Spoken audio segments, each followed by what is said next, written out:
అమ్మ తిరుమల ఈ పదం చదవమ్మా. గంట. గంట. ఇక్కడ మనం గా పక్కన సున్నా ఉంది కదా, దీన్ని ఏ విధంగా కలుపుతున్నాం? గన్. ఏ విధంగా కలుపుతున్నాం?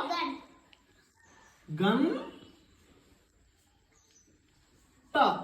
గన్ ట. Okay good. మరి ఈ పదం చదువు. గమ్ ప.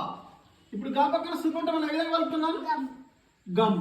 ఓకే గమ్ ప. ఇక్కడ ఒకటి గమనించావా? ఇక్కడ గా పక్కన సున్నా ఉంటేనేమో మనం గన్ అంటున్నాం, అదే గా పక్కన సున్నా ఉంటే ఇక్కడేమో గమ్ అంటున్నాం. అవునా? ఇక్కడ సున్నా ఏమో నకార పళ్ళుగా మనం పలుకుతున్నాం, అదే ఇక్కడ సున్నానేమో మకార పళ్ళుగా పలుకుతున్నాం. ఎందుకో నీకు తెలుసా? తెలియదా? సరే మనం ఇప్పుడు తెలుసుకుందాం. ఇక్కడ సున్నా